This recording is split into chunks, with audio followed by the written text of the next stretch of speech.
going on this external journey, but you're also going on that internal journey, and you're discovering those enemies and allies within yourself and realizing that, I mean, hopefully you're coming to that realization that your enemies are really just parts of you that want to be loved, that want to be acknowledged, that want to be felt, and they're not enemies at all.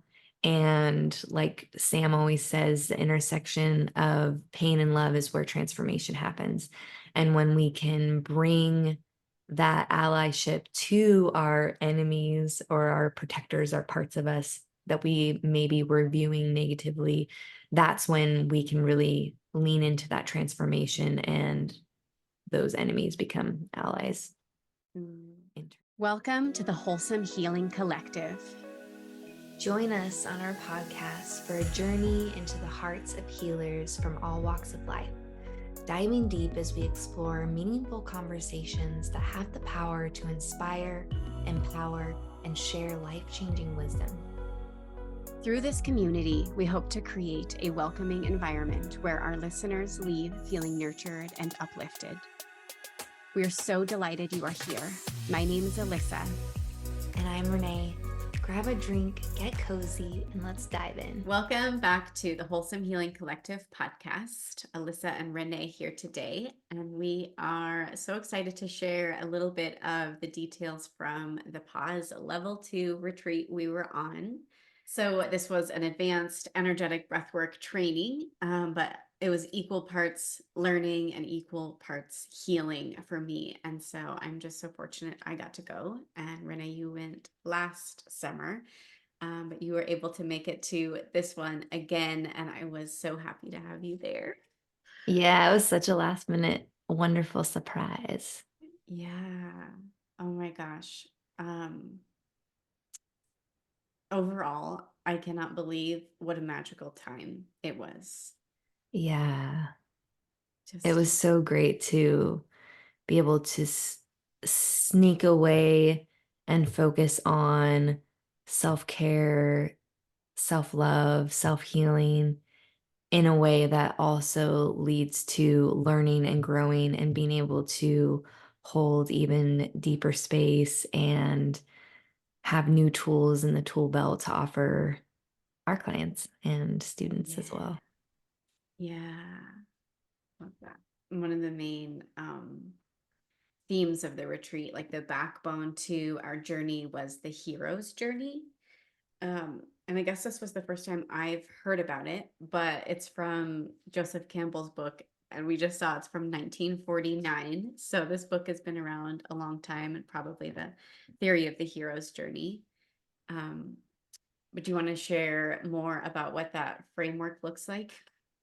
Yeah, I think it they really illustrated it well for the journey we were going on in our little week-long training, but it also applies to all the journeys that we go on out in all the different areas of our lives, and particularly when we're setting out to heal or grow or expand. It kind of illustrates the trials and tribulations and kind of the patterns that we often find ourselves in, and in a way gives us a little bit of a roadmap on what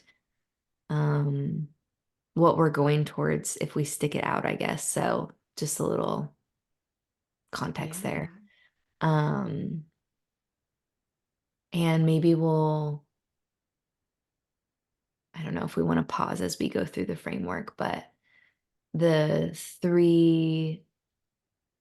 first three steps are finding yourself in the ordinary world. So you're in your reality, you're either noticing something that you want to change, something you want to heal, an area you want to grow, or something you want to manifest. But you still find yourself in your current state, your current reality. And you have that call to action. Your soul's telling you you need to go this direction or heal this thing or call this in. And there's often that resistance that comes up at first. You're like, that's not me, or how could it be me because of XYZ, the fear, the doubt, all of that comes online and often will talk us into staying small, staying in our comfort zone, in our current reality. And then it's often a mentor or teacher who comes into our lives at the right time that mirrors to us what's possible and shows the path or sparks that flame that gives you that fire to believe in yourself to like move forward. And then there's crossing the threshold. And in my mind, I kind of think of this as like the point of no return. It's probably not the point of no return, but it's that point of like you're moving forward and you can no longer unknow what you now know. Yeah. You've acknowledged the call, you've gotten the spark from your mentor, the knowledge that you needed, and now you're taking those steps forward. And you could go back, but it's not going to be as easy now. You're going to know what you know. Um, but then as you move forward, there's going to be tests, there's going to be challenges, there's going to be allies and enemies. And I don't really like the terms allies and enemies because I don't know. Everyone's here to teach us something. So I don't really like thinking of anyone as an enemy, but I uh, like thinking of it like there's things you do like and things you don't like, and things that like I don't know if you've heard Abraham Hicks talk about the stick. And like on one side is what you do like, and one side is what you don't like, but it's like the same stick. And that's kind of how I viewed that part of the step. Because I too am like, I don't need enemies, but like as I went throughout the week, there was clearly things that I didn't like. Um, in like scenarios or stories or something would surface and a part needed to be seen, and it was like things I didn't particularly like and things I did like, and I was like, ooh, I want more of that. yeah, yeah. When you were saying that, it kind of reminds me too of, you're going on this external journey, but you're also going on that internal journey and you're discovering those enemies and allies within yourself and realizing that I mean, hopefully you're coming to that realization that your enemies are really just parts of you that want to be loved, that want to be acknowledged, that want to be felt, and they're not enemies at all. And like Sam always says, the intersection of pain and love is where transformation happens. And when we can bring that allyship to our enemies or our protectors, our parts of us that we maybe were viewing negatively, that's when we can really lean into that transformation and those enemies become allies Mm, internally. That's what I think. mm, I love that. Yeah. Do you want me to keep going or do you want to touch on some of these steps? I think so. We're moving into, see, I don't really know much of what's happening here. If you feel like you have a good grasp of this next section, then you should continue going. Okay, we'll see. We'll see what flows. So then we move into the approach. So the next three steps is the approach, the ordeal, the reward.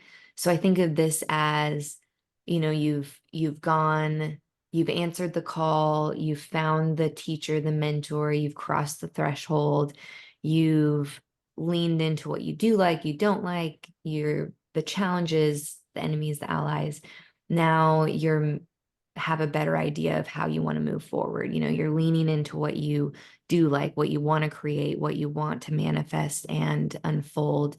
And then there's always going to be an ordeal of some kind, right? We're going to peel back a new layer of something in ourselves, or we're going to come across a challenge that triggers an old fear or something that it feels like it's getting in our way and we have to persevere, right? Yeah. And so there's always those times of ordeal where it feels like I can't go back, but I can't go forward. And you just have to lean in and trust that if you keep Mm, one foot in front of the other and leaning in that you're going to make it to the reward. And I don't want the reward to sound like an endpoint, because it's never an endpoint, right? It's just that taste of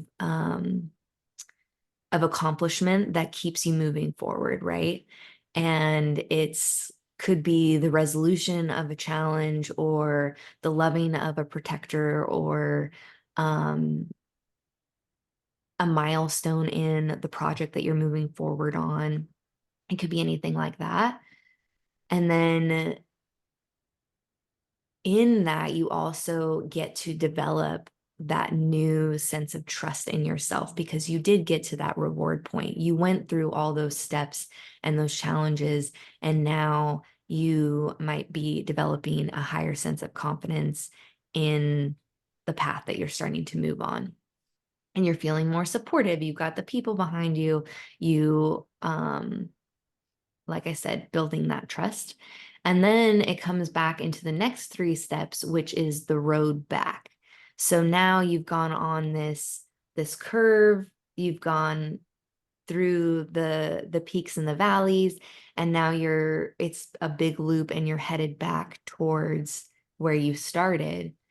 And you realize that as you head back towards that starting point on this loop, that you're heading back as a different person, because you've gone through everything you've gone through, you've learned, you've expanded, you've healed, you have a new sense of self, and then you return to the elixir. And I like to think of this as like your true essence. You're returning to the waters that live inside of you, that are really your fuel.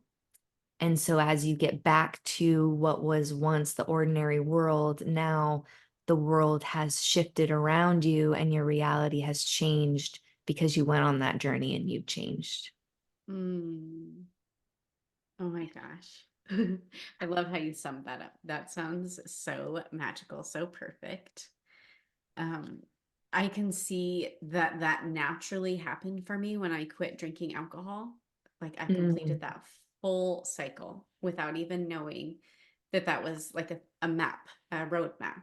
And so yeah. it's so fascinating. I'm sure Joseph Campbell did research on putting that together, knowing like this is what naturally happens when you start questioning your reality and what it looks like to follow that path, if you follow it. Yeah. Um, but I loved, as I listened to you, I could see every like event play out that like matched each step in that from the retreat. I was like, oh, that was the ordeal and this was the reward. And it's like Yeah. so funny. And I truly felt the morning that we left that I was in the resurrection stage. Mm, And I was like, oh, wow. yeah. um, but I returned with the elixir, and then it was like I felt like that weight of the world around me crushed me back. And so like tapping back into that essence, that elixir, and reminding myself of the journey and what it Yeah. was like.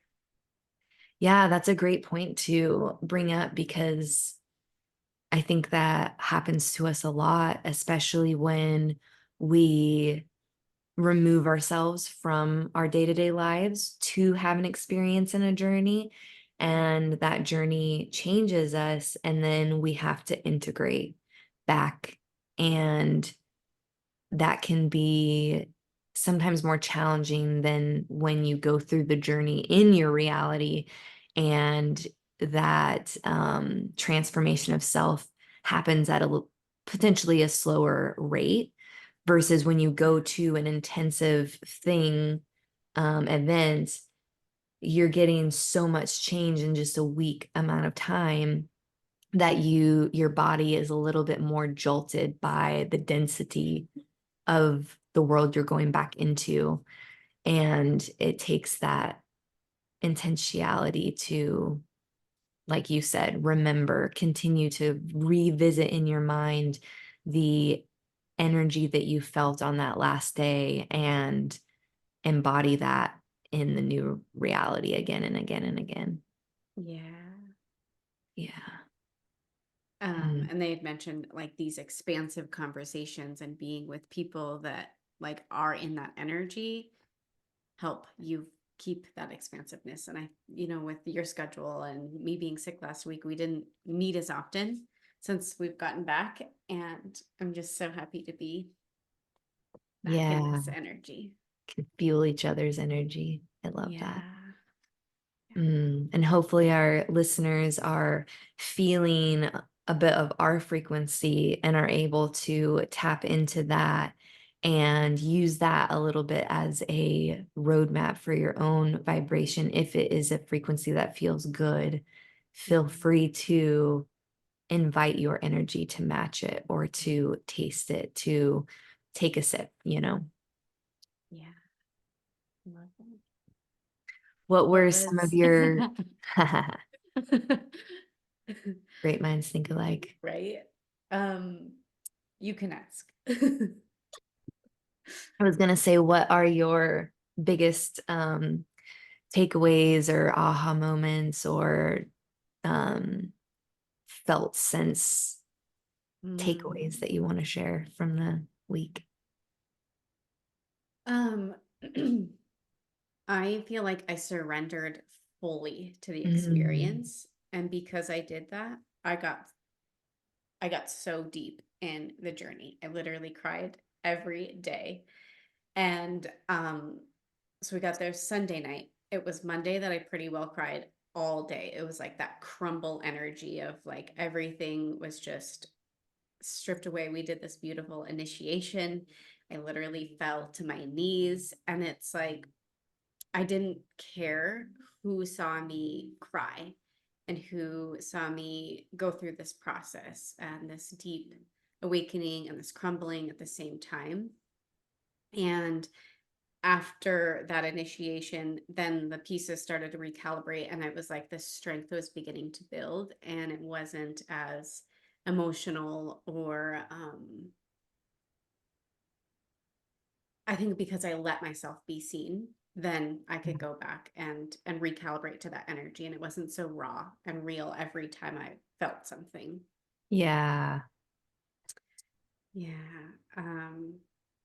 And then other takeaways, it was really cool to feel into my essence in front of other people and be allowed to be big and fully Mm, shine. And, normally in our everyday life, people are so afraid of our big energy. And you hear it all the time. You're too big, you're too much, you're too loud, you're too mhm. pretty, you're too soft, you're too whatever it is. And it's like we're women, we are so afraid of being our true selves that when you can go to a safe space and be your true self, it's just wild. And so reminding myself that I can tap into that energy anytime, even if I'm in a space that I don't, that it's not like designed to be safe to be your true essence, finding that safety in my system and allowing that to lead me rather than let my environment hold me back. I think we've Mm, talked about this, like inviting other people to come up with us instead of shrinking to our environment or to the people that are around us. yeah. Yeah. That's such a powerful note to make because it's one that's so easily forgotten when you hit the density, when you interact with people that aren't on the same vibration, and um, especially if it's a vibration that you previously had been on for a long time, where those patterns in your body are still there. It's so easy to just fall back right in and just ride the wave with them versus holding in that new frequency and expansion and saying, you're welcome to join me, but I'm going to stay Mm, here. yes. Yeah. So powerful. What was your key takeaway or your favorite part or whatever you want to share?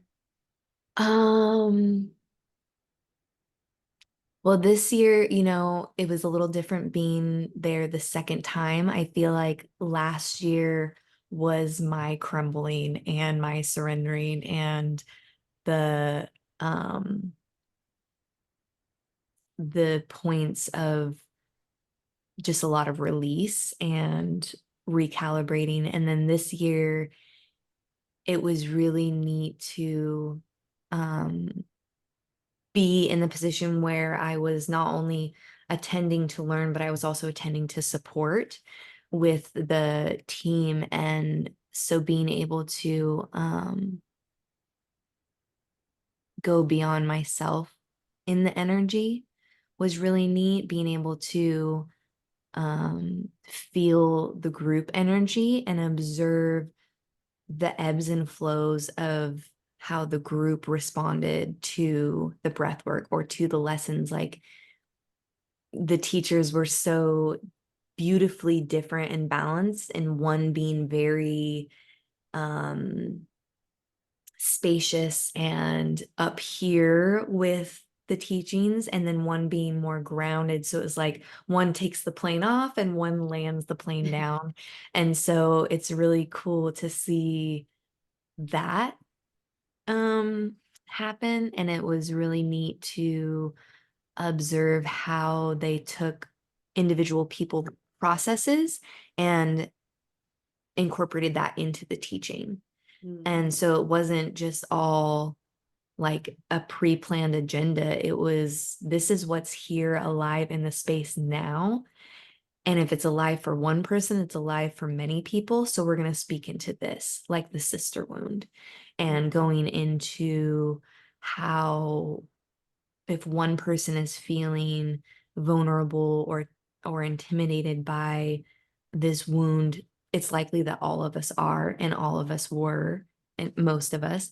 And so that was just really neat. I could go on a tangent with that, but I'm gonna reel it back in. The other big one was, it was so powerful, providing hands-on assists in the breath work.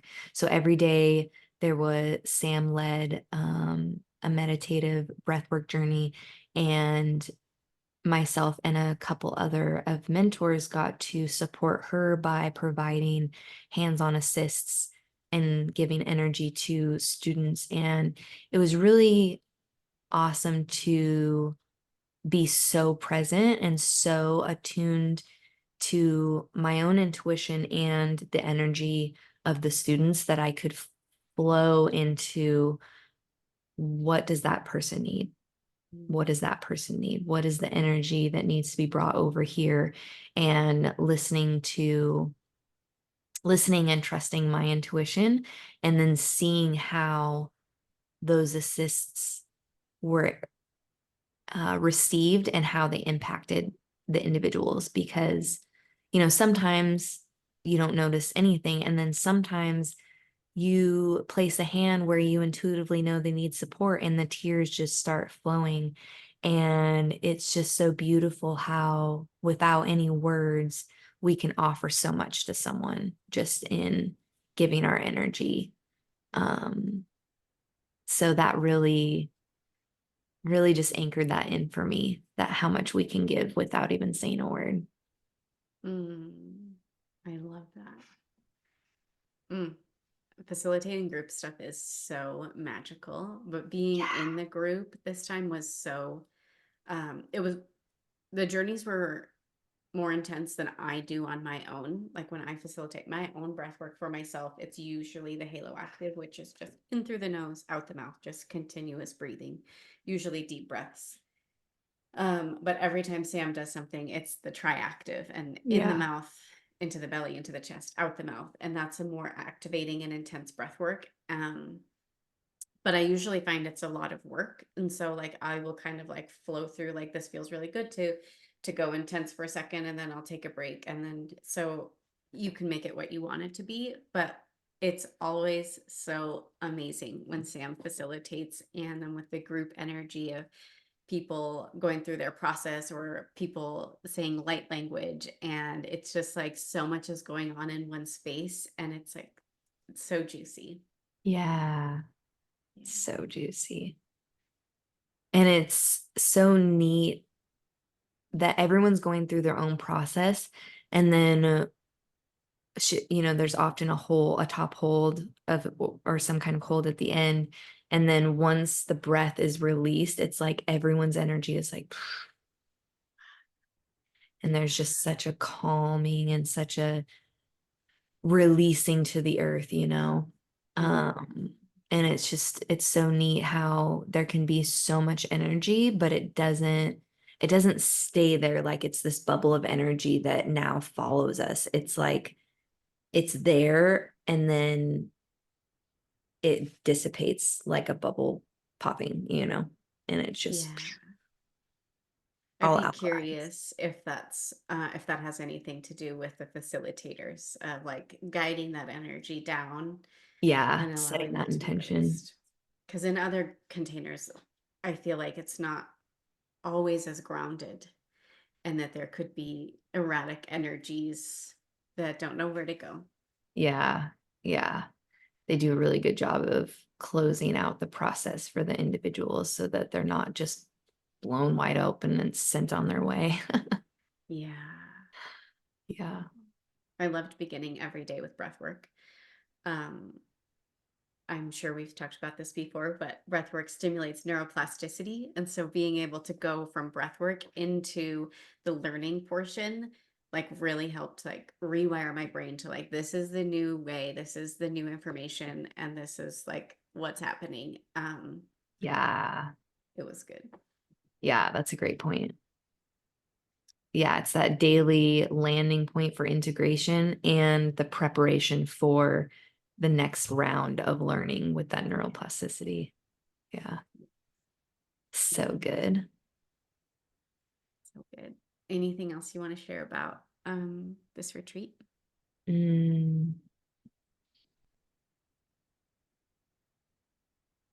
I think the one thing that's coming through is that opportunity for connection and just how beautiful it is when you can find facilitators and companies like Pause that put on retreats that create such a safe space that everyone can come together. And like you said, you can be your full essence and your big energy in such a safe space. And it's so rewarding to lean into going on those types of activities and retreats and connecting with people, because I know for me, that's something that is very intimidating, or it used to be. It's not really anymore, but it used to be very intimidating, being that I'm naturally very introverted.